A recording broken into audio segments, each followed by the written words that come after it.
ચાલો મિત્રો, નમસ્કાર. શિવમ જીકે માસ્ટર યુટ્યુબ ચેનલમાં સ્વાગત છે તમામ વિદ્યાર્થી મિત્રોનું.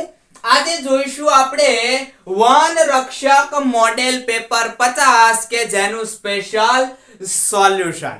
પહેલો પ્રશ્ન જોઈએ મિત્રો. પહેલો પ્રશ્ન છે નીચેના સાચા વાક્યો તપાસો. અહીંયા તમને કંઈક ગણિતના વાક્યો આપેલા છે, સંખ્યા જ્ઞાનના જુઓ. ગુણાકાર માટે તટસ્થ સંખ્યા 1 છે. આ સાચું છે કે ખોટું છે? ભાઈ, ગુણાકાર માટે તટસ્થ સંખ્યા કોને કહેવાય? કે કોઈ પણ સંખ્યાનો તમે ગુણાકાર એ સંખ્યા સાથે કરો અને સંખ્યા પોતે જ જવાબ આવે એને તટસ્થ સંખ્યા ગુણાકાર માટે કહેવાય. માનો કે હું લઉં છું 1, બરાબર? તટસ્થ સંખ્યા 1 લઉં છું તો એક સંખ્યા સાથે મારે ગુણાકાર કરવો છે 5 નો. જવાબ શું આવશે? 5. આ છે સંખ્યા, બરાબર? આ છે તમારી તટસ્થ સંખ્યા. હવે તટસ્થ સંખ્યા 1 લઉં, એની સાથે હું ગુણાકાર કરું 7 નો. જવાબ શું આવશે? 7, બરાબર? એટલે કે સંખ્યા પોતે જ જવાબ આવે એને તટસ્થ સંખ્યા કહેવાય. કોના માટે? ગુણાકાર માટે. આવી રીતે સરવાળા માટે પણ આવે. હવે મિત્રો, તટસ્થ સંખ્યા તમે 2 લ્યો, 2 ને 5 સાથે ગુણાકાર કરો 10 થશે, બરાબર? પછી તટસ્થ સંખ્યા 2 લ્યો, એને તમે ગુણ્યા 7 કરો તો જવાબ શું આવી ગયો? 14 આવી ગયો. જો સંખ્યા એની એ જવાબ નો આવ્યો, જવાબ બદલાઈ ગયો. એટલે અહીંયા જવાબ શું આવશે? આ પહેલું વાક્ય તમારું સાચું આવશે. એનો એ જવાબ આવે એ તટસ્થ સંખ્યા ગુણાકાર માટે થઈ, બરાબર? બીજું વાક્ય છે સરવાળા માટે તટસ્થ સંખ્યા 0 છે. તો એની જેમ તમે અહીંયા 0 મૂકી દો કે ભાઈ 0 વત્તા 1 બરાબર જવાબ શું આવ્યો? 1. 0 વત્તા 2 બરાબર જવાબ શું આવ્યો? 2. એટલે કે સંખ્યા જે છે એ પોતે જ જવાબ આવ્યો, એટલે ઈ સરવાળા માટે તટસ્થ સંખ્યા કઈ થઈ? 0. 0 ને બદલે તમે 1 લઈ લો અને વત્તા 1 કરો તો જો 2 એટલે સંખ્યા પોતે જ રહ્યો નહીં. એટલે આ વાક્ય પણ આપણું કેવું છે? સાચું છે. ત્રીજું વાક્ય, સૌથી પહેલી વિભાજ્ય સંખ્યા 2 છે. આ વાક્ય ખોટું છે. કેમ? કે વિભાજ્ય સંખ્યા કોને કહેવાય? બીજી કોઈ સંખ્યા વડે ભાગી શકાય અને વિભાજ્ય સંખ્યા કહેવાય. તો 1, 2, 3, 4 આમ તમે લ્યો તો 2 ને તમે કઈ સંખ્યા વડે ભાગી શકો છો? એકેય નહીં, બરાબર? 3 ને નહીં. તો 4 જે છે એને તમે કયા વડે ભાગી શકશો? એક તો 4 વડે અને એક 2 વડે તમે ભાગી શકશો. એટલે કે આ જે 4 છે ઈ 4 સૌથી પહેલી વિભાજ્ય સંખ્યા થઈ. સૌથી પહેલી વિભાજ્ય સંખ્યા 2 થશે નહીં. ચોથું જોઈએ, સૌથી નાની એકી વિભાજ્ય સંખ્યા 9 છે. એકી અને વિભાજ્ય સંખ્યા, બરાબર? એકી સંખ્યા જુઓ, 1, 2, 3, 4, 5, 6, 7, 8 અને 9 આમ તમે લ્યો તો એકી સંખ્યા કોને કહેવાય? 1, 3, 5, 7, 9 આ બધી કેવી છે? એકી સંખ્યા. ને એમાં સૌથી નાની એકી વિભાજ્ય સંખ્યા, સૌથી નાની આમ તમે એકી સંખ્યા ગણો તો 1 થાય, પણ એ વિભાજ્ય છે નહીં. આ 3 વિભાજ્ય છે નહીં, 5 વિભાજ્ય છે નહીં, 7 વિભાજ્ય છે નહીં, તો 9 વિભાજ્ય છે. હા, 9 વિભાજ્ય છે. તો સૌથી નાની એકી વિભાજ્ય સંખ્યા કઈ થઈ? 9, કે જે એવી સંખ્યા છે કે એ સૌથી નાની પણ છે અને વિભાજ્ય સંખ્યા પણ છે. પાંચમું, બેકી પણ હોય અને અવિભાજ્ય પણ હોય તેવી સંખ્યા 4 છે.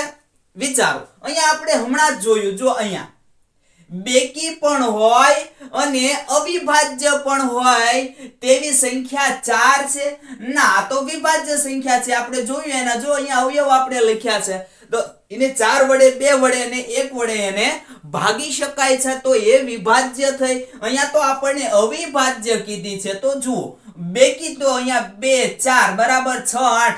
તો અહીંયા 2 જે છે એ એવી સંખ્યા છે કે એ અવિભાજ્ય પણ છે અને બેકી પણ છે. બાકી બધી સંખ્યાને તમે બીજી કોઈ સંખ્યા વડે ભાગી શકશો. એટલે આ વાક્ય આપણું ખોટું છે. હવે આપણને અહીંયા સાચા વાક્ય કીધા છે. સાચા વાક્ય આપણા કયા છે? પહેલું સાચું છે, બીજું સાચું છે અને એક ચોથું સાચું છે, બરાબર? એટલે જુઓ, અહીંયા ઓપ્શન બી છે એ આપણો જવાબ આવશે. અહીંયા જો તમને ખોટા વાક્યો કીધા હોત, ખોટા વાક્યો, તો જવાબ શું આવે? 3 અને 5 તમારો જવાબ આવે. જો ખોટા કીધું હોત તો ઓપ્શન ડી જવાબ આવે. આ કયા છે? ખોટા વાક્યો છે. અહીંયા આપણને સાચા કીધા એટલે ઓપ્શન બી તમારો જવાબ આવશે. બીજો પ્રશ્ન જોઈએ. નીચેના જોડકા જોડો. જાંબુઘોડા અભયારણ્ય. અહીંયા તમને એક બાજુ અભયારણ્ય અને એક બાજુ જિલ્લાઓ આપેલા છે. તો જુઓ, જાંબુઘોડા અભયારણ્ય, તો ભાઈ જાંબુઘોડા અભયારણ્ય ક્યાં આવેલું છે? પંચમહાલ ખાતે આવેલું છે. આ તો મિત્રો ખ્યાલ જ હોવો જોઈએ. પહેલાની અંદર ત્રીજું આવશે એટલે આ બે ઓપ્શન નિકાલી દો, એનું આપણે કશું કામ નથી. બીજું ડેડિયાપાડા, તો એ ક્યાં આવેલું છે? નર્મદાની અંદર. બીજાની અંદર 4 અહીંયા બે જગ્યાએ છે. જુઓ, 3 અહીંયા બે જગ્યાએ છે, 4 અહીંયા છે, એટલે એ ઓપ્શન નીકળશે નહીં. પછી ઘુડખર અભયારણ્ય ક્યાં આવ્યું? કચ્છના નાના રણ ખાતે, એટલે સી ની અંદર 2 આવવું જોઈએ. જુઓ અહીંયા છે, એટલે આ જે છે એ આપણો જવાબ બની ગયો. ઓપ્શન સી છે એ આપણો જવાબ. આગળનો પ્રશ્ન ત્રીજો જોઈએ. સંધિપાદ સમુદાયના જીવોના શરીર ફરતેનું કવચ શેનું બનેલું હોય છે? સંધિપાદ એટલે કે સાંધાવાળા જે જીવો છે એની ફરતેનું કવચ છે એ શેનું બનેલું હોય છે? જુઓ તો કાઇટિન કેલ્શિયમ યુક્ત, કાઇટિન ફોસ્ફરસ યુક્ત, કાઇટિન સલ્ફર યુક્ત અને એક પણ નહીં. કાઇટિન નું બનેલું હોય એ તમામને ખ્યાલ હોય, પણ અહીંયા કેલ્શિયમ યુક્ત હોય છે. બરાબર, એટલે અહીંયા તમારો જવાબ ઓપ્શન એ આવશે. ચોથો પ્રશ્ન. કયા જંગલોની માલિકી સમાજની હોવાથી જેમાં કોઈ સરકારી અધિનિયમ લાગુ પડતો નથી? જુઓ તો ઓરનાના જંગલો, સરનાના જંગલો, શંકુદ્રુમ જંગલો અને પહાડી જંગલો. જવાબ મિત્રો આવશે ઓપ્શન બી, સરનાના જંગલો. અહીંની માલિકી જે છે એ સમાજની છે, લોકોની છે, એટલે એમાં કોઈ સરકારી નિયમ લાગુ પડતો નથી. હવે પાંચમો પ્રશ્ન જોઈએ. જમીન પરનું એવું કયું પ્રાણી છે કે જે તેના એક જ અંગથી શ્વસન ક્રિયા, ગંધ પારખવાની ક્રિયા, પાણી પીવાની અને પકડવાની ક્રિયા કરે છે? મિત્રો એક એવું જીવ છે, એવું એક પ્રાણી છે કે એનું પાણી પીવાનું કામ એ જ અંગથી કરશે, પછી શ્વસન ક્રિયાનું, ગંધ પારખવાનું, પકડવાનું કામ આ બધું એક જ અંગથી કરશે. તો અહીંયા જુઓ તો ગેંડો.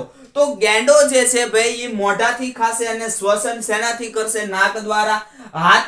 હાથીની સૂંઢ છે એ તમે જુઓ તો ગંધ પારખવાનું કામ કરશે, શ્વસન કામ કરશે, પકડવાનું પણ કામ કરશે અને પાણી પીવાનું કામ પણ આ હાથીની સૂંઢ છે એ કરશે. એટલે અહીંયા તમારો જવાબ આવી ગયો ઓપ્શન બી.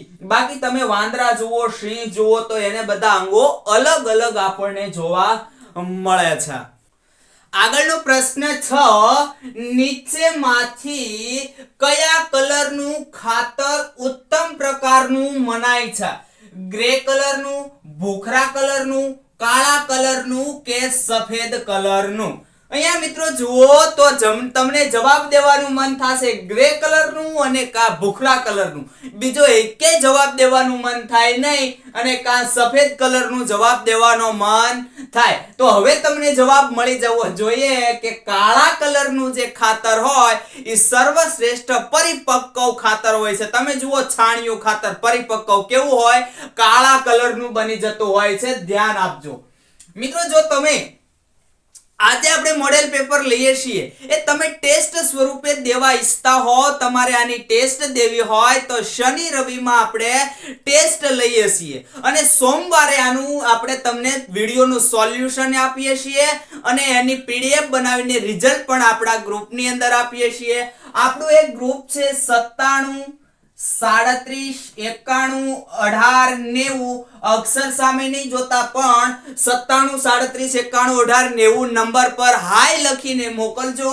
એટલે હું તમને ગ્રુપની લિંક મોકલીશ, એ ગ્રુપની અંદર તમે જોઈન્ટ થઈ જાજો, જેથી કરીને તમે શનિ અને રવિવારે ટેસ્ટ આપી શકશો, સોમવારે તમે એનું રિઝલ્ટ આ ગ્રુપની અંદર જોઈ શકશો, જેથી તમે માર્કિંગ કરી શકશો કે હું કઈ રેન્જમાં છું, અને તમે સોમવારે સવારે એનું વિડિયો સોલ્યુશન પણ આવી રીતે જોઈ શકો છો. બીજું મિત્રો કે અગાઉ આપણે 49 જેટલા મોડેલ પેપર સ્પેશિયલ જોઈ ચૂક્યા છીએ, જે ફોરેસ્ટ ના જ છે. જો ના જોયા હોય તો પ્લેલિસ્ટ ની અંદર જઈને જોઈ લેજો. જ્યારે પરીક્ષા આવશે ત્યારે તમને ખૂબ જ ઉપયોગી થશે. પરીક્ષા એકદમ આપણી નજીક છે. જોઈએ બીજો પ્રશ્ન. માનવ ફેફસાની અંદર રહેલ અસંખ્ય બારીક શ્વસન નલિકાઓની કુલ લંબાઈ કેટલી હોય છે?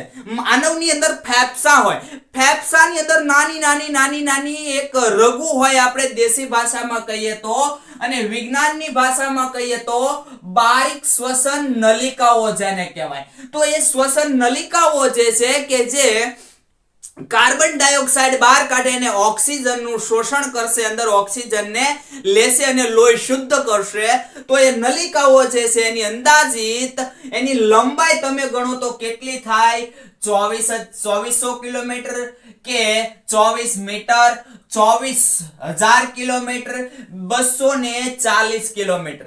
જવાબ મિત્રો આવશે ઓપ્શન એ 2400 કિલોમીટર જેટલી એની લંબાઈ જે છે એ થાય છે.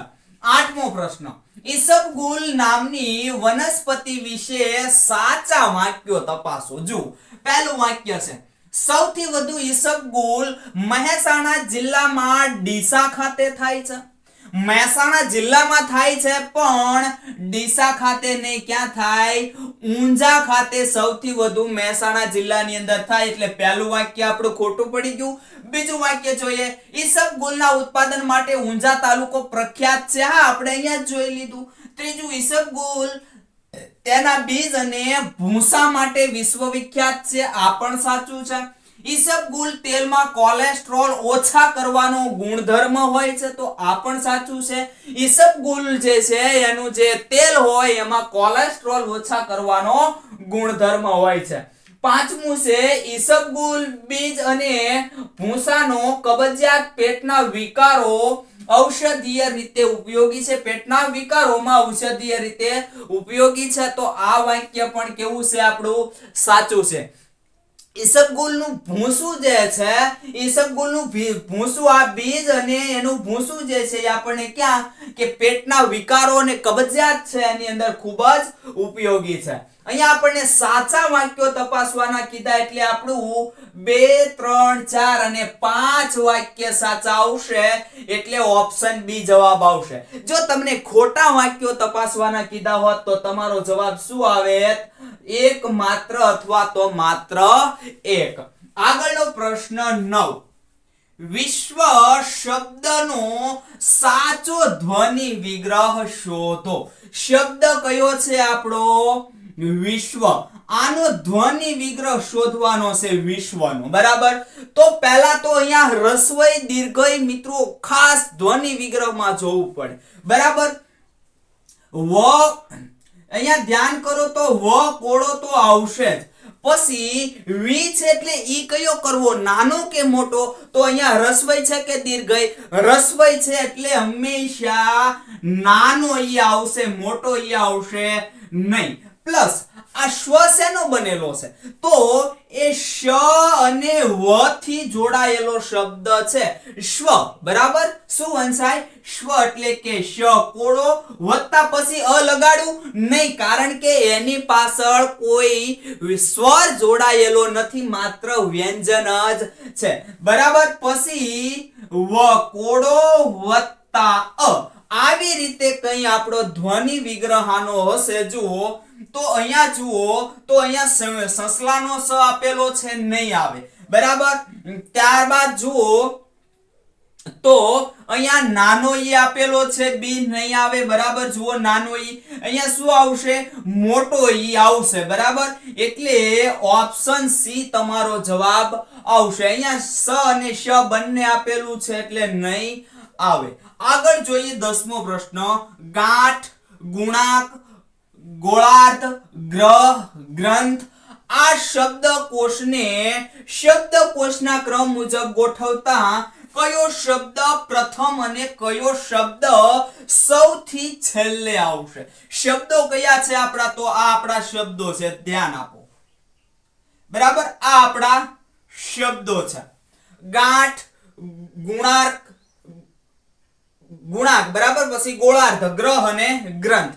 હવે મિત્રો તમે જુઓ તો આમાં સૌથી પહેલો આપણે શબ્દકોશ મુજબ ગોઠવીએ તો સ્વર આપણને એકેય દેખાય છે કે ભાઈ નહીં? પછી વ્યંજન એકેય દેખાય છે? તો આ વ્યંજન જ બધાય છે. અહીંયા તમે જુઓ તો ગોઠવો, બરાબર. સૌથી પહેલા શું આવશે? ગ. ગ વાળો અહીંયા છે એકેય શબ્દ? તો કે અહીંયા ગ વાળો નથી. પછી ગા વાળો? તો કે જો પહેલો શબ્દ ગા વાળો છે, બરાબર. એટલે સૌથી પહેલો શબ્દ મળી ગયો, કયો આવશે? ગાંઠ પહેલો શબ્દ આવશે. તો જુઓ, આ નહીં આવે અને આ નહીં આવે, બે તો આવવાનું જ નથી, બરાબર. હવે પછી જુઓ તો પછીનો શબ્દ તો ગા પછી શું આવશે? ગી વાળો. તો ગી વાળો એકેય શબ્દ નથી. પછી ગુ વાળો. તો ગુ વાળો અહીંયા ગુણાંક શબ્દ છે, બરાબર. તો હવે પછી શું આવશે? ગુણાંક. એ આ પહેલા નંબરે આવશે, બીજા નંબરે આવશે, ત્રીજા નંબરે ગો વાળો આવશે, બરાબર. ચોથા નંબરે તો ગ્રહ, એટલે કે આ ગ અને ર થી જોડાયેલો છે. અને પછી થ, એટલે અહીંયા પણ ગ્રંથ, બરાબર. પહેલા જુઓ તો આપણે જે જો લઈએ તો ગ્રહ અને પછી ગ્રંથ વાળો શબ્દ અને પછી ગ્રહ વાળો શબ્દ લેવો પડે. એટલે અહીંયા જુઓ તો તમે આ ક્રમ જ છે. તો સૌથી પહેલો શબ્દ કયો આવશે? સૌથી પહેલો ગાંઠ શબ્દ આવશે ને પછી ગ્રંથ, એટલે આપણો ઓપ્શન ડી છે એ જવાબ આવશે. 11મો પ્રશ્ન, કુંવારપાઠું નામની વનસ્પતિ વિશે ખોટા વાક્યો શોધો. લો બોલો. અહીંયા આપણને ખોટા વાક્યો શોધવાના કીધા. કુંવારપાઠું સદા હરિત રહેતું, બારે માસ સર્વત્ર ઉપલબ્ધ છે. એટલે કે કુંવારપાઠું છે ઈ કાયમ લીલું રહેતું અને બારે માસ આપણને બધે જોવા મળે છે.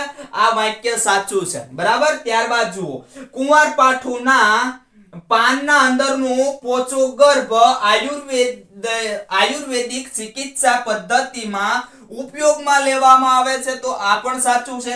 જે એના પાન હોય કુંવારપાઠું, એની અંદર જે પોચો ગર્ભ હોય એને આયુર્વેદિક ચિકિત્સામાં ઉપયોગમાં લેવાય છે. ત્રીજું, કુંવારપાઠાનો રસ શીતળ હોવાથી દાજ્યા પરની બળતરા અટકાવે છે. તો આ પણ સાચું છે. જ્યારે મિત્રો ગામડાના લોકોને વધારે ખ્યાલ હોય, દાજી જાય એટલે ત્યાં કુંવારપાઠું લગાવી દેતા હોય છે, જેથી કરીને જે બળતરા થતી હોય એ અટકી જાય છે. ચોથું, આંખો માટે ગુણકારી, બળવર્ધક, શક્તિ વિકાર, રક્ત વિકાર, ચામડીના રોગોનો નાશ કરે છે. આ વાક્ય પણ સાચું છે મિત્રો. કુંવારપાઠું છે આંખના રોગો માટે કેવું છે? ગુણકારી છે. પછી બળને વધારનાર છે, રક્ત વિકાર અને ચામડીના જે રોગો છે એનો નાશ કરનાર કુંવારપાઠું છે. અહીંયા મિત્રો આપણે કાઈ પણ પ્રશ્ન વ્યવસ્થિત સમજ્યા ન હોય અને જવાબ દઈ દઈએ, 1 2 3 ને 4 વાક્ય સાચા છે, પણ અહીંયા તમને ખોટા વાક્યો તપાસવાનું કીધું છે. જવાબ આવશે એક પણ નહીં. આગળ જોઈએ 12મો પ્રશ્ન. નીચે ઘનની જુદી જુદી સ્થિતિઓ દર્શાવી છે, જેમાં 5 ની વિરુદ્ધ બાજુએ કયો નંબર આવશે? કેમ ખબર પડે 5 ની વિરુદ્ધ બાજુએ કયો નંબર આવશે? 2-3 રીત છે. શીખો પહેલી રીત કે અહીંયા 5 આપણને કયા કયા પાછામાં આપેલા છે. જુઓ તો 1 2 ને 3, એટલે આપણને આમ 3 પાછામાં આપેલા છે. અહીંયા જુઓ તો આ 5 જે છે 5, તો અહીંયા 3 અને 4 એની બાજુમાં દર્શાવ્યા કે નહીં? તો 3 અને 4 જવાબ નહીં આવે, કારણ કે જે પાસો છે એની બાજુમાં હોય તો એની સામે તો ક્યાંથી હોઈ શકે? ડબલ નંબર તો હોય નહીં. અહીંયા જુઓ તો અહીંયા 2 અને 4 એની બાજુમાં દર્શાવ્યા છે, તો આ પણ નહીં આવે, બરાબર. અહીંયા જુઓ તો 3 અને 6 એટલે કે અહીંયા 6 પણ બાજુમાં દર્શાવ્યા છે તો એ પણ નહીં આવે અને 5 પોતે તો એની સામે ક્યારેય હોય જ નહીં. તો જવાબ શું આવે? આપણો ઓપ્શન એ જવાબ આવશે. બીજી રીત, પાસાને ખોલી નાખવાનું. આમાં હું જો તમને ચોકઠા કરીને બતાવીશ તો તમે પરીક્ષામાં ચોકઠા જ કરવાના છો. ચોકઠું નથી કરતો, ધ્યાન આપો. શું કરવાનું છે? વચ્ચે અક્ષર મૂકી દેવાનો છે જે સૌથી વધારે વાર તમને આમાં દેખાય. હું લઈ લઉં છું 5. 5 ને સૌથી વધારે વાર દેખાય એટલે મેં 5 ને લઈ લીધો. બરાબર. હવે જો તમારે ક્લોકવાઇઝ ચાલુ હોય તો ક્લોકવાઇઝ અને એન્ટી ક્લોકવાઇઝ ચાલુ હોય તો એન્ટી ક્લોકવાઇઝ, બધા પાસામાં એક જ સરખું હાલવાનું. હું અહીંયા એન્ટી ક્લોકવાઇઝ ચાલુ છું. બરાબર. જો અહીંયા 5 છે તો મેં અહીંયા 5 વચ્ચે લઈ લીધા છે. હવે એની જમણી બાજુ મેકવાના છે 5. પછી કયા આવે એન્ટી ક્લોકવાઇઝ માં? 4, તો 4 મેકી દો. પછી આગળ જાવ તો કયા આવે? 3, તો 3 એની ઉપર મેકવાના છે. બરાબર. અહીંયા આ પાસામાં 5 નથી આપ્યા તો આને થોડી વાર રહેવા દો. અહીંયા આગળ જુઓ, અહીંયા 5 છે. બરાબર. તો એન્ટી ક્લોકવાઇઝ ચાલુ, તો અહીંયા હવે 2 આવશે તો 2 આ બાજુ મેકવાના છે. હવે નીચે તમે જુઓ તો 4 આવી ગયા એટલે 4 ફરીવાર લેવાના નથી. અહીંયા એન્ટી ક્લોકવાઇઝ ચાલુ તો આવશે 3, તો 3 ને અહીંયા મૂકવાના છે નીચે. પછી આવશે 6, તો 6 ને એની નીચે. લો હવે આ તમે જુઓ તો ગોઠવાઈ ગયું અપ ટુ ડેટ. અહીં કઈક 3 મિસ્ટેક છે. અહીંયા 3 2 વાર આવી ગયેલા છે. સોરી, જુઓ. બરાબર. અહીંયા 3 2 વાર ગોઠવાઈ ગયું છે. 3 ફરીવાર લેવાના નથી. શું આવશે? 6 આવશે. અહીંયા 6 આવશે નહીં. હવે તમે જુઓ તો અહીંયા અંક કયો બાકી રહ્યો? એક અંક બાકી રહ્યો આપણો. હવે લઈ લો, એક મેકીને એક અંક લઈ લો. એ સામ સામે હંમેશા હશે. જુઓ, 2 ની સામે હંમેશા 4 હશે, 3 ની સામે હંમેશા 6 હશે, 5 ની સામે હંમેશા એક અંક હશે અને જે બાજુમાં દર્શાવ્યા છે એ હંમેશા એની બાજુમાં હશે. જુઓ અહીંયા પણ 5 ની સામેની બાજુ 1 આવી ગયો. આગળનો પ્રશ્ન 13 જોઈએ. મધ્યપ્રદેશ સાથે સરહદ ધરાવતા ગુજરાતના જિલ્લાઓ જણાવો. મિત્રો, આપણે 3 એવા રાજ્ય છે કે એની સાથે સરહદ ગુજરાત ધરાવે છે. જે એક છે રાજસ્થાન, પછી છે મધ્યપ્રદેશ અને પછી છે મહારાષ્ટ્ર. હવે તમે ઉપરથી લ્યો કે કચ્છ થી લેવાનું અને કચ્છ થી નીચે આપણે વલસાડ પૂરું થાય ત્યાં સુધી લ્યો તો 12 જિલ્લા એવા છે કે જે આંતર રાજ્ય સરહદ ધરાવે છે. બરાબર. જેમાં તમે મિત્રો જુઓ તો રાજસ્થાનના 6 જિલ્લા, મધ્યપ્રદેશના 2 જિલ્લા, એટલે મધ્યપ્રદેશને 2 જિલ્લા અને 6 જિલ્લા મહારાષ્ટ્રને સ્પર્શ કરે છે. જેમાં મિત્રો રાજસ્થાન અને મહારાષ્ટ્રના જે વચ્ચેના બરોબર જિલ્લા છે 2 જિલ્લા, એ આ મધ્યપ્રદેશને સ્પર્શ કરે છે. કયા? બરોબર વચ્ચેના 2 જિલ્લા. આ 2 જિલ્લા તમે નીચેથી ટૂંકમાં 12 ગણો કે ઉપરના 12 ગણો તો વચ્ચેના જે જિલ્લા આવશે કયા આવશે? 6 અને 7મો જિલ્લો તમે ગણો તો એ 6 અને 7મો જિલ્લો વચ્ચેના 2 જિલ્લા એટલે એ મધ્યપ્રદેશની સરહદને સ્પર્શશે. અને જે જિલ્લાઓ છે આપણા દાહોદ અને છોટાઉદેપુર. જોઈ લો, અહીંયા આપણે છોટાઉદેપુર આપ્યું પણ તાપી આપ્યું એટલે નહીં આવે. અહીંયા મહીસાગર નહીં આવે, અહીંયા મહીસાગર નહીં આવે. છોટાઉદેપુર અને દાહોદ એટલે ઓપ્શન ડી તમારો જવાબ આવશે. 14મો પ્રશ્ન, નીચેના સાચા વાક્યો તપાસો. અહીંયા આપણને કંઈક વાક્યો આપ્યા છે. જુઓ, પોશીના પટ્ટો સાબરકાંઠા જિલ્લામાં આવેલો છે. હા ભાઈ, સાચું છે. સાબરકાંઠા જિલ્લાની અંદર પોશીના આવેલો છે, જેને સાબરકાંઠો કહેવાય. બરાબર. ત્યારબાદ બીજું છે પારનેરાની ટેકરીઓ વલસાડ જિલ્લામાં આવેલ છે. આ પણ સાચું છે. પારનેરાની ટેકરી ક્યાં આવેલી છે? વલસાડ જિલ્લાની અંદર. ત્રીજું, નર્મદા નદી ગુજરાતમાં હાફેશ્વર સ્થળેથી પ્રવેશે છે. આ પણ સાચું છે. હાફેશ્વર જગ્યાએથી પ્રવેશે છે. તાપી નદી ગુજરાતમાં હરણફાળ સ્થળેથી પ્રવેશે છે. તો આ પણ સાચું છે. અહીંયા મિત્રો તમે જુઓ, કેમ યાદ રાખવું? આ બહુ ભૂલાઈ જાય. હાફેશ્વર અને હરણફાળ. સૌથી લાંબી નદી કઈ છે ભાઈ? આ બંનેમાંથી કહું છું, આ બંનેમાંથી આમ તો દૂરથી આવતી નદી કઈ છે? તો દૂરથી આવતી નદી છે નર્મદા. અને જેથી કરીને ઈ હાંફી ગઈ. શું થઈ ગયું? બહુ દૂરથી આવે છે એટલે હાંફી ગઈ, એટલે આવશે હાંફેશ્વર. નર્મદા હાંફેશ્વર સ્થળેથી ગુજરાતમાં પ્રવેશે છે. ત્યારબાદ જુઓ તો હરણફાળ. આ હરણફાળ છે તાપી, એટલે કે તાપી નદી છે નજીકથી આવે એટલે ગુજરાતમાં આવીને એને વેગ પકડી લીધો, એને દોડવાની મજા આવી ગઈ. તો એ કેમ દોડવા માંડી? હરણની જેમ દોડવા માંડી. એટલે હરણફાળ સ્થળેથી તાપી નદી અહીંયા ગુજરાતમાં પ્રવેશે છે. આગળ જોઈએ 15મો, વઢવાણ ભોગાવો નદીનું અંતિમ સ્થાન જણાવો. બે ભોગાવો, વઢવાણ ભોગાવો અને લીંબડી ભોગાવો. લીંબડી ભોગાવો જે છે મિત્રો, લીંબડી ભોગાવો, લીંબડી ભોગાવો સીધી જશે ક્યાં? સાબરમતી નદીને મળશે. લીંબડી ભોગાવો સાબરમતી નદીને જઈને મળે છે. અને એક વઢવાણ ભોગાવો. તો આ વઢવાણ ભોગાવો જે છે એ ક્યાં? તો કે જે નળ સરોવર છે, નળ સરોવર એનું પાણીમાં વધારો કરે છે. નળ સરોવર આખું ભરી દેતું હોય તો વઢવાણ ભોગાવો નદી જે છે એ ભરી દે છે. આમાં મિત્રો અમુક જગ્યાએ એવું આપેલું છે કે બંને નદીઓ સાબરકાંઠા જિલ્લા સાબરમતી નદીને મળે છે. એવું મિત્રો નથી. આ લીંબડી ભોગાવો છે એ સાબરમતી નદીને મળશે અને વઢવાણ જે ભોગાવો છે એ નળ સરોવરમાં જઈને મળે છે.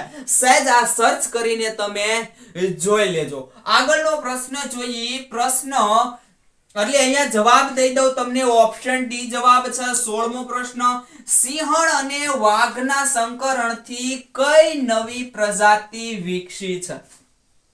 આ પ્રશ્ન પણ મિત્રો થોડોક વિવાદિત છે. તમે જુઓ તો બે અક્ષર ઉપરના જે છે અથવા 3 અક્ષર છે એ હંમેશા નરના લેવાના ને પાછળના જે અક્ષરો છે શેના લેવાના? માદાના લેવાના. બરાબર. તો અહીંયા જુઓ તો વાઘ છે એ નર છે. વાઘ એટલે ટાઈગર. બરાબર. તો અહીંયા બે અક્ષર લઈ લો ટાઈ. બરાબર. ટી અને આઈ લઈ લો. પછી સિંહણ એટલે કે ઈ શું છે ભાઈ? એ સિંહણ એ માદા છે એટલે પછી માદા માટે આ ઓન શબ્દ લેવાનો છે. બરાબર. તો અહીંયા શું થઈ ગયું? અહીંયા 3 અક્ષર લેવા પડશે. સોરી, અહીંયા 3 અક્ષર લેવા પડશે. TIG. બરાબર. એટલા અક્ષર લેવાના. તો શું બની ગયું? ટાઇગોન શબ્દ બની ગયો. પણ મિત્રો અહીંયા એક મિસ્ટેક છે કે વન્યજીવ પ્રશ્ન મંચની અંદર આપણને ટાઇલોન આપેલું છે. શું આપેલું છે? ટાઇલોન આપેલું છે. એમાં સિંહ અને વાઘણ તો ઈ લાઈગર એ બરોબર છે. ઈ લાઈગર બરોબર આપણને આપ્યું, પણ અહીંયા મિસ્ટેક છે. સહેજ આ વન્યજીવ પ્રશ્ન મંચ વાળા છે જોઈ લેજો. ટાઇગોન એવું આપણને આપ્યું નથી, ટાઇલોન આપેલું છે. ટાઇગોન વાળા સાચા છો, ટાઇગોન જ આવે. પણ આ વન્યજીવ પ્રશ્ન મંચમાં આવું કંઈક આપેલું છે એટલે આપણે આ પ્રશ્ન લીધો તો. ત્યારબાદ આગળ જોઈએ 17. પ્રાણી જગતમાં સૌથી મોટું મગજ કયા પ્રાણીનું હોય છે? પ્રાણી જગતમાં સૌથી મોટું મગજ હોય તો આમ વિચારવાનું કે જેનું માથું મોટું હોય એનું મગજ હંમેશા મોટું હશે. તો જુઓ, બ્લુ વ્હેલ, શાહમૃગ, હાથી કે ગેંડો? જવાબ મિત્રો અહીંયા આવશે તમારો ઓપ્શન સી, હાથી. હાથી જે છે એનું સૌથી મોટું પ્રાણી જગતમાં મોટું મગજ હોય છે. પક્ષીમાં સૌથી મોટું મગજ કે એના કદના પ્રમાણમાં તો શાહમૃગ અને એક આવશે કબૂતર. આ પણ યાદ રાખજો. આગળનો પ્રશ્ન 18. કયો સાપ તેને જરાયે સંછેડવામાં આવે ત્યારે ઊંધો ફરી જઈ મૃત્યુ પામેલ હોય તેમ પડી રહે છે? જુઓ તો કોમન રેટ સ્નેક, વર્બા ગ્રીન સ્નેક, કિંગ કોબ્રા કે જાળીદાર અજગર? હવે મિત્રો જુઓ, આ કોમન રેટ સ્નેક છે એને જરાય સંછેડવામાં આવે તો મરી ગયો હોય એમ પડ્યો રહે, જેથી કરીને એ શિકાર ના થાય. વર્બા ગ્રીન સ્નેક સૌથી વધારે ઝેરી સાપ હોય તો વર્બા ગ્રીન સ્નેક, કિંગ કોબ્રા કે જે મિત્રો સૌથી ઝેરી સાપ નથી કિંગ કોબ્રા, પણ સૌથી લાંબો ઝેરી સાપ હોય તો કિંગ કોબ્રા છે. જાળીદાર અજગર કે સૌથી લાંબો બિન ઝેરી સાપ હોય તો આ જાળીદાર અજગર. અહીંયા તમારો જવાબ આવશે ઓપ્શન એ. 19મો પ્રશ્ન, ખોટો સંધિ વિગ્રહ શોધો. ખોટો સંધિ વિગ્રહ જુઓ. સમાચાર તો સમ વત્તા આચાર, આ સાચું છે. પછી અસ્તાચલ, અસ્ત વત્તા અચલ, આ પણ સાચું છે. આજ્ઞાંકિત, આજ્ઞા વત્તા અંકિત, તો આ પણ સાચું છે. જગદીશ, જગત વત્તા ઈશ, તો એમ નહીં થાય. શું એની સંધિ થશે? જગત થઈ જશે અને વત્તા ઈશ, આવી સંધિ થશે. એટલે અહીંયા જવાબ તમારો આવશે ઓપ્શન ડી છે. એ જવાબ આવશે કે એ આપણો સંધિ વિગ્રહ કેવો છે? ખોટો સંધિ વિગ્રહ છે. આગળનો પ્રશ્ન 20 જોઈએ. મહુડા માયા ઉતારતા યોગી જેવા લાગે છે, વાક્યનો અલંકાર ઓળખાવો. અહીંયા મિત્રો જોતા જ આવડી જવું જોઈએ કે જેવા શબ્દો આવ્યા, જેવા, જેવો, જેવી, એવું શબ્દ કઈ આવે એટલે ઉપમા અલંકાર જ હોય. વર્ણાનુપ્રાસ, જેમાં વર્ણ જે છે એ ફરી ફરીને આવતો હોય એટલે વર્ણાનુપ્રાસ અલંકાર હોય. શબ્દાનુપ્રાસ, બે પંક્તિ આપેલી હોય, પહેલી પંક્તિનો છેલ્લો શબ્દ અને બીજી પંક્તિનો પહેલો શબ્દ મળતો હોય એટલે શબ્દાનુપ્રાસ અલંકાર કહેવાય. આંતરપ્રાસ અલંકાર, અંદર ની અંદર ક્યાંક શબ્દે પ્રાસ મળતો હોય જેને કહેવાય આંતરપ્રાસ અલંકાર. અહીંયા આપણો જવાબ ઉપમા આવશે. 21મો પ્રશ્ન, નીચેના સાચા વાક્યો તપાસો. અહીંયા આપણને કંઈક વાક્યો આપ્યા છે. જો તારંગા નામનો ડુંગર મહેસાણા જિલ્લામાં આવેલો છે. હા, તારંગા નામનો ડુંગર મહેસાણા જિલ્લાની અંદર આવેલો છે. બીજું, ધીણોધર નામનો ડુંગર કચ્છ જિલ્લામાં આવેલો છે, આ પણ સાચું છે. કચ્છની અંદર ધીણોધર નામનો ડુંગર આવેલો છે. ત્રીજું, શેત્રુંજય નામનો ડુંગર અમરેલી જિલ્લામાં આવેલો છે, આ ખોટું આવશે. કેમ કે શેત્રુંજય નામનો ડુંગર પાલીતાણા ખાતે ભાવનગર જિલ્લાની અંદર આવેલો છે, એટલે આ ખોટું આવશે. પછી બરડો ડુંગર પોરબંદર ખાતે આવેલો છે, તો આ વાક્ય સાચું છે. બરડો ડુંગર જે છે એ આપણો ક્યાં આવેલો છે? બરડો ડુંગર પોરબંદર ખાતે આવેલો છે. પાંચમું વાક્ય જુઓ. ચોટીલાનો ડુંગર પાવાગઢ ખાતે આવેલો છે. ચોટીલાનો ડુંગર ક્યાં આવેલો છે ભાઈ? સુરેન્દ્રનગર, સુરેન્દ્રનગર ખાતે આવેલો છે. પાવાગઢ ખાતે કયો ડુંગર આવેલો છે?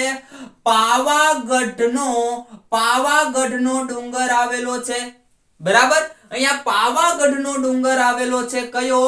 પાવાગઢનો ડુંગર આવેલો છે. પાવાગઢનો ડુંગર પાવાગઢ ખાતે, પાવાગઢ ખાતે પાવાગઢનો ડુંગર, એટલે આ વાક્ય ખોટું છે. ચોટીલો સુરેન્દ્રનગર ખાતે આવેલો છે. હવે તમે જુઓ તો આપણો જવાબ શું આવશે ભાઈ? આપણે જો ખોટા વાક્યો આપણને કીધા હોત તો આપણો જવાબ આવે 4 અને 5. ખોટા હો મિત્રો, જો તમને ખોટા વાક્યો કીધા હોત તો 4 અને 5. અહીંયા તમને સાચા વાક્ય કીધા એટલે ઓપ્શન સી જવાબ આવશે. બીજું ને ત્રીજું વાક્ય આપણું સાચું છે. આવા પ્રશ્નોમાં મિત્રો ખાસ ધ્યાન આપજો. અને હવે આવા જ પ્રશ્નો આપણને પૂછાય છે. 22મો પ્રશ્ન જોઈએ. ગીરા ધોધ અને મહાલ નામના ઇકો ટુરિઝમ સ્થળ વન વિભાગના કયા વર્તુળ હેઠળ આવે છે? વન ચેતનાની બુક વાંચી હોય એને મિત્રો આ જવાબ આવડે.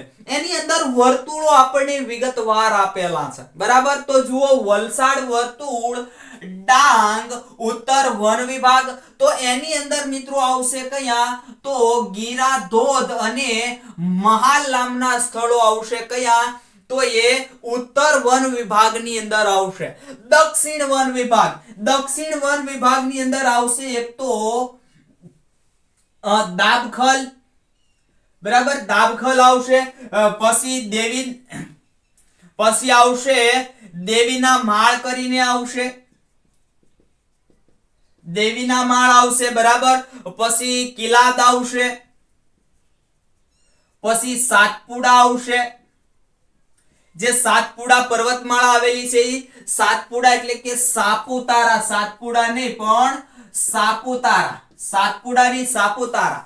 તો આટલા જે સ્થળ છે આ ચાર એ વલસાડ વન વિભાગના દક્ષિણ વન વિભાગ અંડર આવશે. વલસાડ વર્તુળના ડાંગ જિલ્લાના દક્ષિણ વન વિભાગની અંદર આવશે, એના અંડરમાં આવશે, બરાબર. જ્યારે વલસાડ વર્તુળ ડાંગ પશ્ચિમ વન વિભાગ, તો આ વિભાગ આવેલો નથી. પછી વલસાડ વર્તુળ ડાંગ પૂર્વ વન વિભાગ, તો આ વન વિભાગ પણ આવેલો નથી. હવે મિત્રો તમે જુઓ, જવાબ તમને ખ્યાલ આવી ગયો હશે ને. પહેલા પણ આપણે જવાબ આપ્યો કે ઓપ્શન એ છે આપણો જવાબ આવશે. 24મો પ્રશ્ન, ગુંદો નામની વનસ્પતિ વિશે સાચા વાક્યો તપાસો. ગુંદો નામની વનસ્પતિ વિશે અહીંયા સાચા વાક્યો તપાસવાના છે. જુઓ, પાનખર પ્રકારનું ક્ષુપ છે, તો આ સાચું છે. કેવું છે ભાઈ? પાનખર પ્રકારનું ક્ષુપ પ્રકારનું આ ઝાડ છે. તેના પર્ણો એકાંતરિત હોય છે, એટલે કે એના પર્ણો જે છે એ સરખા અંતરે હોય છે, આ પણ સાચું છે. પછી હૃદય આકારના પર્ણો હોય છે, તો આ પણ સાચું છે. ગુંદાના પર્ણો તમે જુઓ તો હૃદય આકારના પર્ણો આપણને જોવા મળશે. પછી મોટા કદનું વૃક્ષ છે, તો સાચું છે. મોટા કદનું વૃક્ષ જે છે એ ગુંદો છે. ફેબ્રુઆરી થી એપ્રિલ દરમિયાન નાના સફેદ ફૂલો આવે છે, તો આ પણ સાચું છે. ફળ ગોળાકાર સોપારી કદના હોય છે, તો આ પણ સાચું છે. એના ફળ જે સોપારી હોય એના જવડા હોય છે, અને છાલ કથ્થઈ રંગની જાડી અને ખરબચડી હોય છે, તો આ પણ સાચું છે. જે આપણે ગુંદાનું અથાણું બનાવીએ છીએ એ ગુંદા વિશે વાત કરી છે, અને અહીંયા બધા જ વાક્યો કેવા છે? સાચા છે. એટલે કે 1 2 3 4 5 6 અને 7 આપણો જવાબ આવશે ઓપ્શન એ. 25મો પ્રશ્ન જોઈએ, કોરીનાળ નામના સ્થળ વિશે સાચા વાક્યો તપાસો. કોરીનાળ નામના સ્થળ વિશે અહીંયા આપણને વાક્યો આપ્યા છે, ધ્યાન આપો. પહેલું વાક્ય છે, પશ્ચિમમાં આવેલ કોરીનાળ સિંધુ નદીનું લુપ્ત મુખાવશેષ છે. આ વાક્ય સાચું છે મિત્રો. આપણું ભારતનું સૌથી છેલ્લું પશ્ચિમનું સ્થળ જુઓ તો કયું છે? તો પશ્ચિમનું સૌથી છેલ્લું સ્થળ આપણું સીર ક્રીક ખાતે આવેલું છે, બરાબર.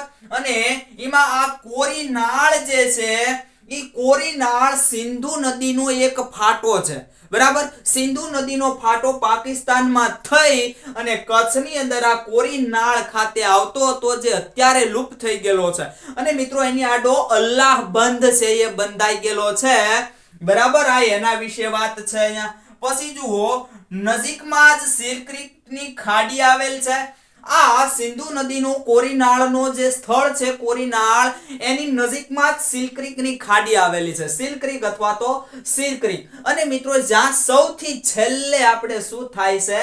સૂર્યાસ્ત થાય છે, અને પશ્ચિમનું સૌથી છેલ્લું સ્થળ છે આ આવી ગયું. જુઓ, સીર ક્રીકની ખાડીને કચ્છના સ્થાનિક લોકો બાળ ગંગા તરીકે ઓળખે છે. બાળ ગંગા અથવા તો બાણ ગંગા, આ બંને નામે ત્યાંના સ્થાનિક લોકો ઓળખે છે. કોને? સીલ ક્રીકને. આઈએમપી પ્રશ્ન છે મિત્રો, યાદ રાખજો.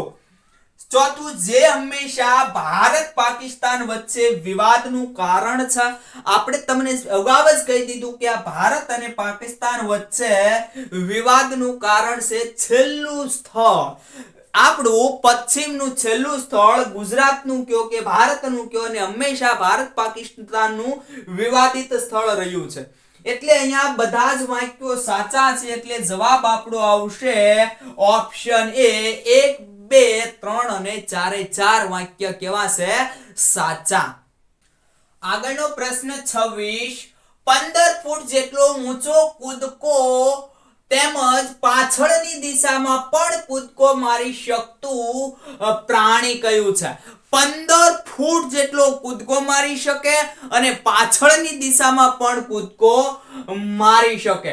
15 ફૂટ જેટલો કેટલો છે ઊંચો કૂદકો અને પાછળની દિશામાં પણ કૂદકો મારી શકે એવું પ્રાણી કયું છે? તો જુઓ ઓપ્શન ચિત્તો, દીપડો, વરુ અને કાળિયાર. અહીંયા મિત્રો તમને ચિત્તો જવાબ દેવાનું કદાચ મન થાય પણ જવાબ આવશે વરુ. વરુ એવું પ્રાણી છે કે 15 ફૂટ જેટલો ઊંચો કૂદકો લગાવી શકે અને પાછળની દિશામાં પણ કૂદકો પોતે મારી શકે છે. 27મો પ્રશ્ન, સમાજમાં સફાઈ કામદાર તરીકે ઓળખાતું પક્ષી કયું છે? સમાજમાં સફાઈ કામદાર તરીકે ઓળખાતું પક્ષી કયું છે? અહીંયા મિત્રો જુઓ તો આપણે ઓપ્શન જે છે એ ઉપરના છે એના એ જ લખાઈ ગયેલા છે, પણ ઓપ્શન છે એ ગીધ, ગીધ બરાબર. બીજો ઓપ્શન છે કાગડો અને સી ઓપ્શન છે સમળી અને ડી છે તમામ. આ રીતના કંઈક આપણા ઓપ્શન છે. અહીંયા મિત્રો પ્રશ્ન એવો કે સમાજમાં સફાઈ કામદાર તરીકે ઓળખાતું પક્ષી કયું છે? જવાબ અહીંયા તમારો આવશે ઓપ્શન એ ગીધ, પણ આપણે જવાબ રાખ્યો છે આપેલ તમામ. જો તમને જંગલના સફાઈ કામદાર પક્ષી પૂછે તો આવશે 3 એ 3. અહીંયા જંગલના સફાઈ કામદાર પક્ષી તમને આપણે શીખવવા માટે જ આ રીતનો પ્રશ્ન રાખેલો છે. શું આવશે? આપેલ તમામ. જો જંગલના સફાઈ કામદાર પક્ષી પૂછે તો, જંગલનું સફાઈ કામદાર પ્રાણી પૂછે તો કયું આવશે? તો ઝરખ આવશે બરાબર. આને ખાસ યાદ રાખજો. આગળ જોઈએ 28મો પ્રશ્ન, નીલગિરી, વડાપ્રધાન, પરદેશ, નવયુગ કયા સમાસના ઉદાહરણો છે? કયા સમાસના ઉદાહરણો છે? જુઓ, તત્પુરુષ, મધ્યમપદ લોપી, ઉપપદ સમાસ કે કર્મધારય. અહીંયા મિત્રો ઓપ્શન સી જવાબ આવશે ઉપપદ સમાસ. આ ખાસ આપણો લેક્ચર જોઈ લેજો, ગુજરાતી વ્યાકરણનો તમને બધું જ આવડી જશે. 29મો પ્રશ્ન, નીચેના વાક્યમાંથી નિપાત શોધીને લખો. નિપાત શોધીને લખવાનું છે. વાક્ય છે પૂર્વી તો બે મીઠા વેણેય બોલી નહીં. જુઓ તો વાક્યની અંદરથી તમે કયો અક્ષર કે શબ્દ કાઢી નાખો તો વાક્યનો અર્થ જે છે બદલાય નહીં ને વાક્યમાં કાંઈક વધારો કરે. પૂર્વી તો કાઢી નાખો, પૂર્વી બે મીઠા વેણેય બોલી નહીં. હજી ય કાઢી નાખો, પૂર્વી બે મીઠા વેણ બોલી નહીં. વાક્યમાં કશો ફેર પડ્યો નહીં. તો આજે છે બંને અક્ષરો કેવા છે? નિપાત સમાન વાક્યની અંદર છે. એટલે અહીંયા જવાબ જુઓ તો અને ય બંને આવશે. એટલે જવાબ તમારો એ અને બી બંને આવશે. 30મો પ્રશ્ન, એક ચૂંટણીમાં બે ઉમેદવારને કુલ 24,000 મત મળ્યા છે. જીતનારને 60% મત મળ્યા છે તો હારનારને કેટલા મત મળ્યા હશે? આ મિત્રો આમ કોન્ફિડન્સ વાળો દાખલો છે, કશું કરવાનું નથી. ટોટલ મત કેટલા છે ભાઈ? તો કે 24,000 ટોટલ મત છે. ઈ કેટલા ટકા થયા? 100% મત થયા. હવે જે જીતી જાય છે એને કેટલા ટકા મત મળે છે? 60% મત મળે છે.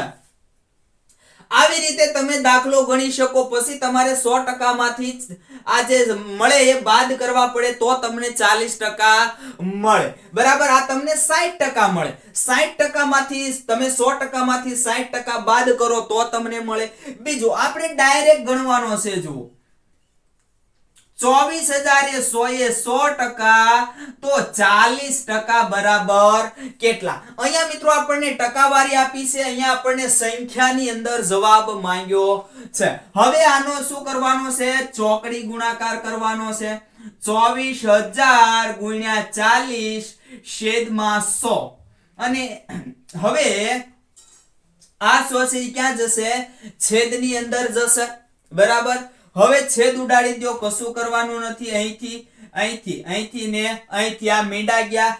2400 વધ્યા, એને ગુણ્યા 4 એટલે ચોકે ચોકે સોળિયો સગડો વધી 16 સગડો વધી 1 4 દુ 8 ને 1 9 અને 2 મીંડા એટલે કે 9600 તમારો જવાબ આવશે. 9600 એ કેટલા ટકા બરાબર છે? 40% બરોબર છે. અહીંયા જો તમને 60% જે છે એ પૂછવું હોત તો 60% તો આ તમારે 24000 માંથી 9600 બાદ કરવા પડે ફરજિયાત. બરાબર, તો કેટલા આવે જોઈએ? 4 3 અહીંયા 13 એટલે 4 અને તો 2000 નહીં પણ 24400 જવાબ આવે જો 60% પૂછ્યા હોત તો.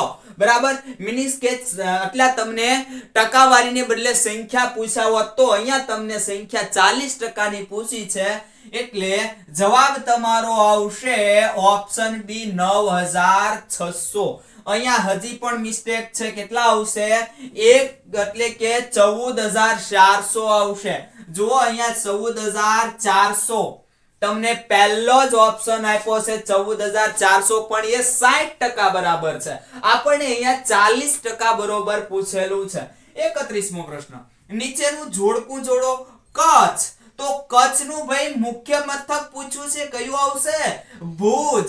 તો પહેલાની અંદર 4 હોય એવું જુઓ તો આ ઓપ્શન કાઢી નાખો અને આ ઓપ્શન કાઢી નાખો. ગીર સોમનાથ, ભાઈ એનું શું છે? વેરાવળ. પછી 3 હોય એવું જુઓ તો 3 અહીંયા પણ છે ને અહીંયા પણ છે. બનાસકાંઠા, બનાસકાંઠાનું શું આવશે? પાલનપુર. તો 1 હોય એવું જુઓ તો જો અહીંયા છે સી ની અંદર 1 હોય એવું એટલે તમારો ઓપ્શન અહીંયા સી બની જશે. 32મો પ્રશ્ન, ગુજરાત એવો સૌ પ્રથમ ઉલ્લેખ ક્યાં જોવા મળે છે? આબુ રાસમાં, અલ્બેરુનીના પુસ્તકમાં, આનર્ત કાળમાં કે શ્રી કૃષ્ણના સમયમાં?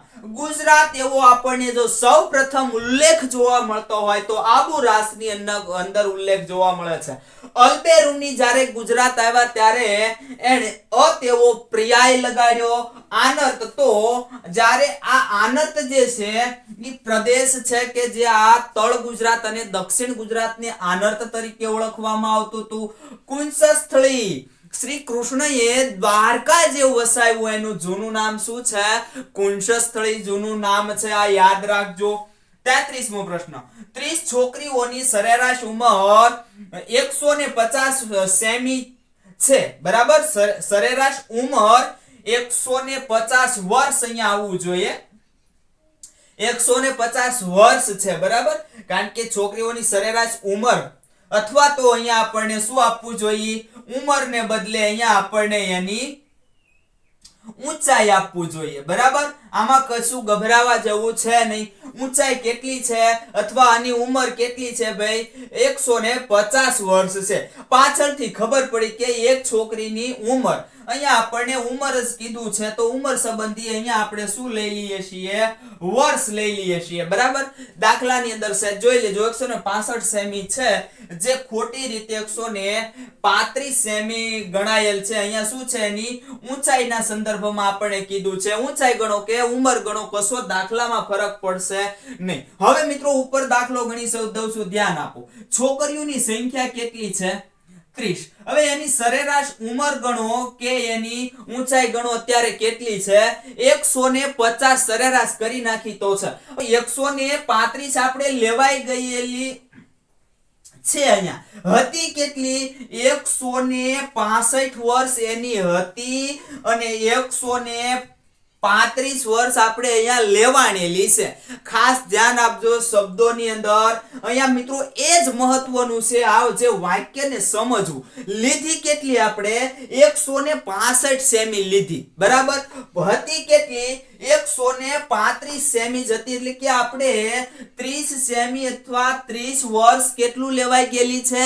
વધારે લેવાઈ ગયેલી છે. બરાબર, તો હવે આ જે 30 વર્ષ વધારે લેવાની, આ 30 વર્ષ વધારે ઓછી લેવાની, 30 વર્ષ વધારે નહીં પણ ઓછી લેવાની. બરાબર, 30 વર્ષ ઓછી લેવાની. તો હવે એને આપણે પ્લસ કરીએ તો આ 30 જે છે એની અંદર એક નો વધારો થઈ જશે કે નહીં?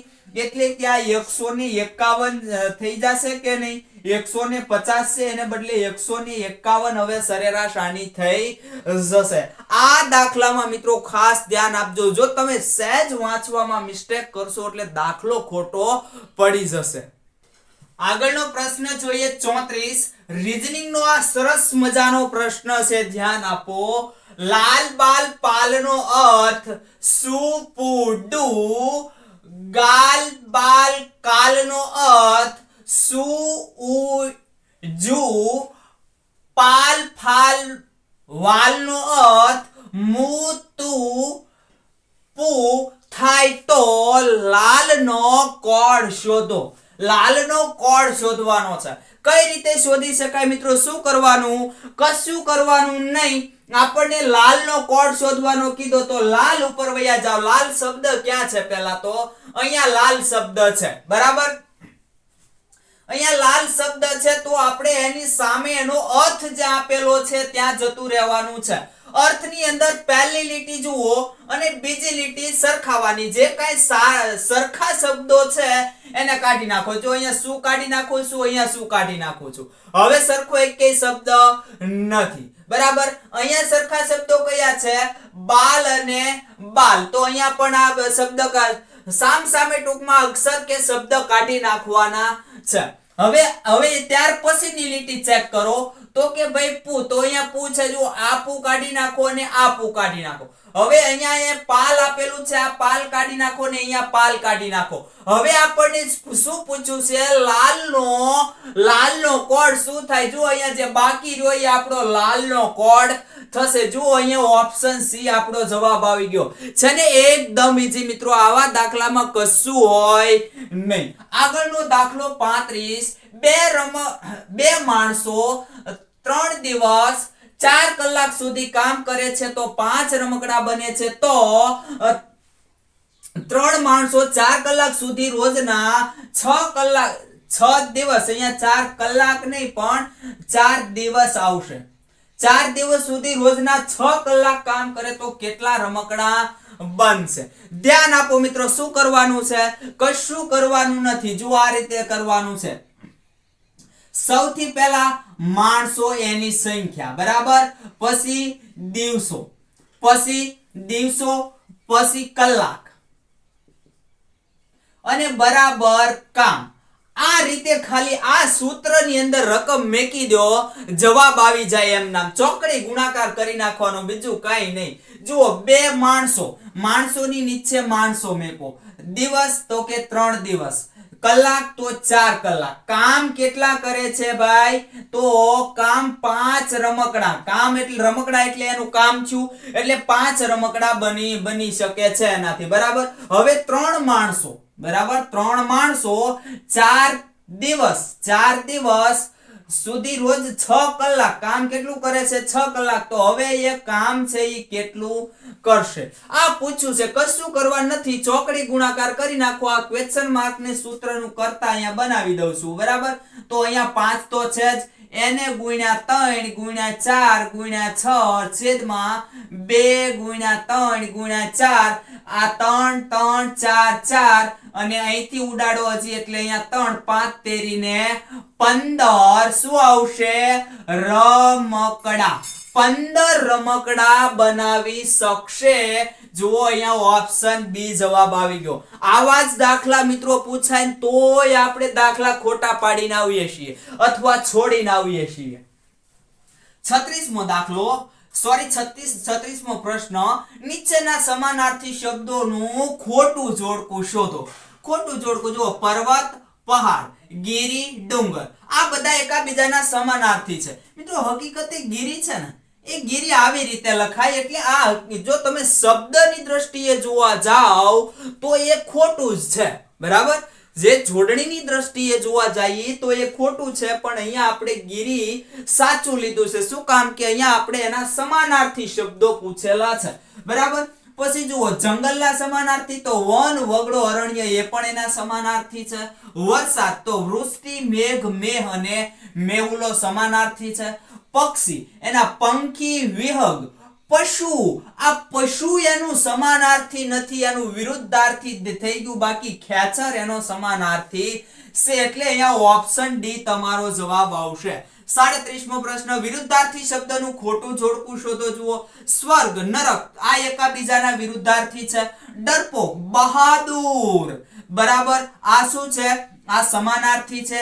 જાણીતા, અજાણ્યા સમાનાર્થી છે. આકર્ષક, દેખાવડું, આ મિત્રો એકાબીજાના શું થઈ ગયા? સમાનાર્થી થઈ ગયા. વિરુદ્ધાર્થીને બદલે સમાનાર્થી શબ્દો થઈ ગયા. આકર્ષક તો શું થાય ભાઈ? કદરૂપું થશે, બરાબર, કદરૂપું થશે. એટલે તમારો અહીંયા ઓપ્શન ડી જે છે જવાબ આવશે. 38, તળપદા શબ્દનું ખોટું જોડકું શોધો. હળગાવ્યું, શું છે? હળગાવ્યું. આપણે એમ કહેતા હોય ને, આ જે તળપદા શબ્દો છે ને મિત્રો, મોટે ભાગે ગામડાના લોકોને વધારે આવડે અને ગામડાના લોકો વધારે બોલતા હોય. હળગાવ્યું એમ કે, આ તે હળગાવ્યું એમ, બરાબર, હળગાવ્યું. શું કે? આને હળગાવ્યું એમ કે, એટલે અહીંયા હળગાવ્યું શબ્દ છે. આપણે કહીએ ને, તે આ હળગાવ્યું ચાલા, તો આ હળગાવ્યું એટલે શું? સળગાવ્યું, બરાબર, હળગાવ્યું એટલે સળગાવ્યું. પછી ગયડું એટલે ગરડું. આપણે એમ કહીએ આ તો હવે ગયડા થઈ ગયા, એટલે ગયડું એટલે કે ગરડું, એટલે કે હવે શું કહેવાય? એ વૃદ્ધ થઈ ગયા, બરાબર. પછી બોચી એટલે ગળું. આ મિત્રો ખોટું છે. બોચી એટલે આમ આપણે બોચી પકડીએ એટલે એને ગરદન કહેવાય. શું કહેવાય? બોચી એટલે ગરદન થાય, એટલે આ ખોટું કહેવાય. પછી વાંસ, વાંસ નહીં વાસ, વની માંથી મીનું નથી કરવાનું. વાસ એટલે કે વસવાટ, અથવા શું થાય? નગર. કોઈ નગર હોય એને આપણે શું કહીએ? પેલો વાસ, બરાબર. તો એ સાચું છે, એટલે અહીંયા જવાબ આપણો ઓપ્શન સી આવશે. મિત્રો પાછો રીઝનિંગ નો પ્રશ્ન આવી ગયો. જુઓ તો અહીંયા ધીમે ધીમે કંઈક સંખ્યા વધે છે, એટલે કંઈક અહીંયા બાદબાકી સરવાળાનો સંબંધ હોવો જોઈએ. વધે છે એટલે સરવાળાનો, ઘટતો હોય તો બાદબાકીનો. વધે છે તો 7 માંથી 12 થયા, તો એમાં 5 પ્લસ થયેલા મને દેખાય છે, બરાબર. 12 માંથી 19 થયા, તો મને 7 પ્લસ થયેલા દેખાય. પછી 19 માંથી 28 થયા, તો મને 9 પ્લસ થયેલા દેખાય. તો અહીંયા આગળ જુઓ તો હવે મને 11 પ્લસ થયેલા દેખાય. તો આ તો મિત્રો એની અંદર જુઓ 5 7 9 11 એમ પ્લસ પ્લસ કરતા ગયા, તો આપણે 13 એની અંદર પ્લસ કરો તો જવાબ આવી જવો જોઈએ. અહીંયા કેટલા આવશે? બગડો વધી 1 એટલે 42, બરાબર. નહીં સોરી, 42 નહીં, 52, બરાબર. એ કયા ને 52 જવાબ આવવો જોઈએ, એટલે ઓપ્શન સી આવી ગયો જવાબ. આગળ જોઈએ 40મો પ્રશ્ન.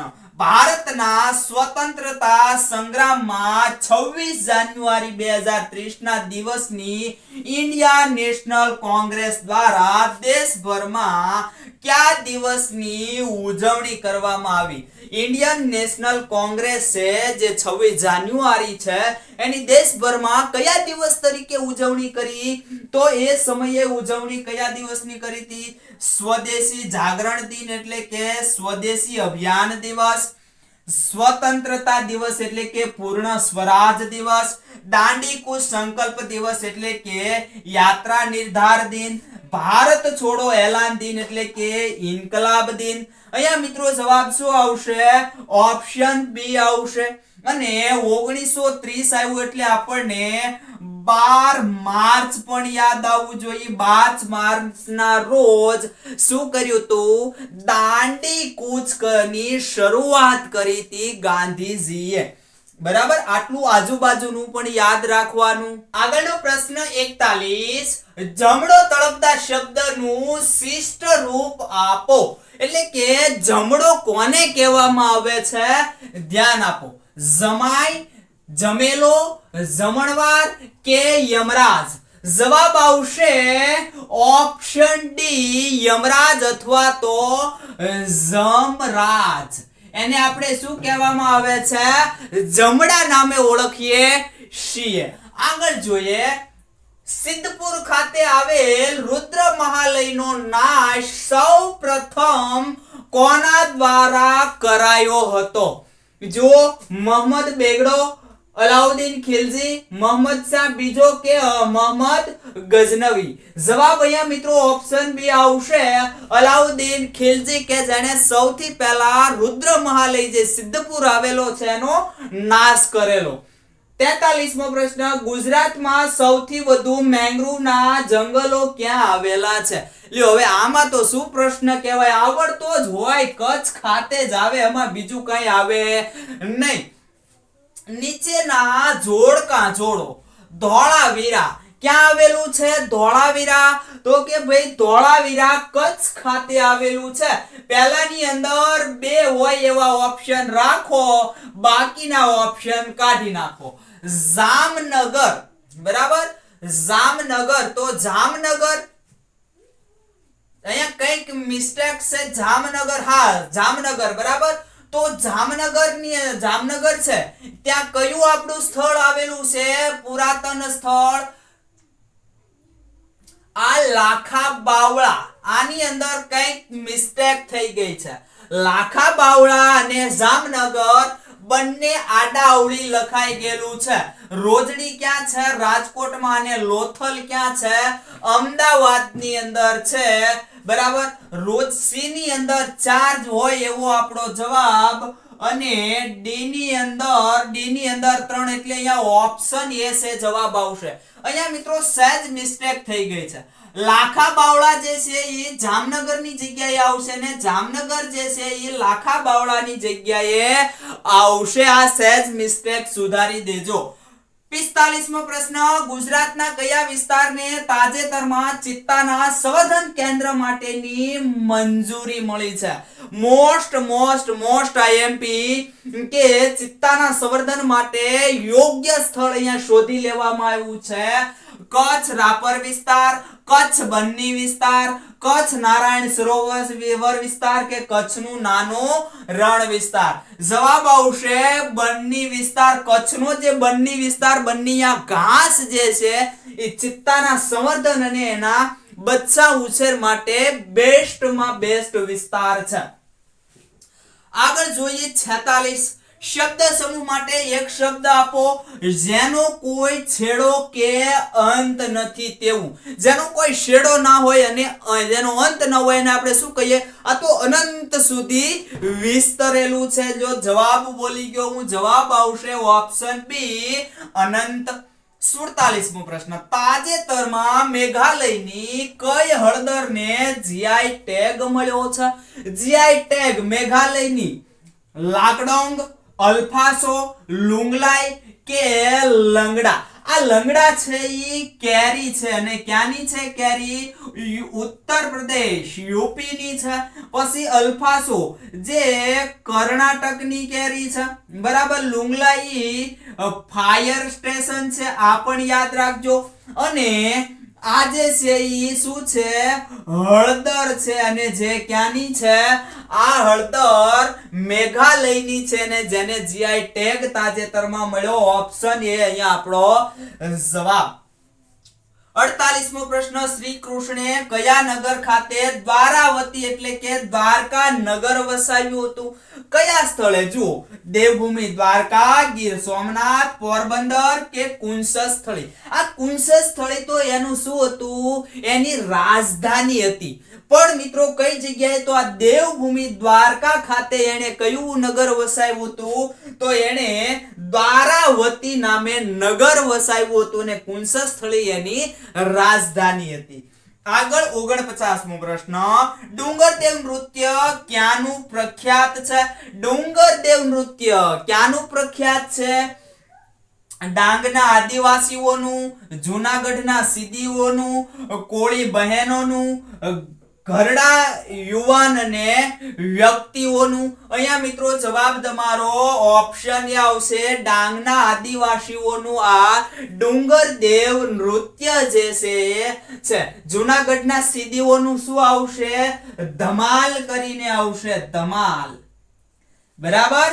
ધમાલ કરીને કોળી બહેનોનું શું આવશે તો કે હમસી જે છે એ નૃત્ય આવશે. અને એક મને કોમેન્ટ કરો, ઘરડા યુવાન વ્યક્તિઓનું જે નૃત્ય છે એ કયું નૃત્ય છે, મને કોમેન્ટની અંદર સહેજ જણાવો.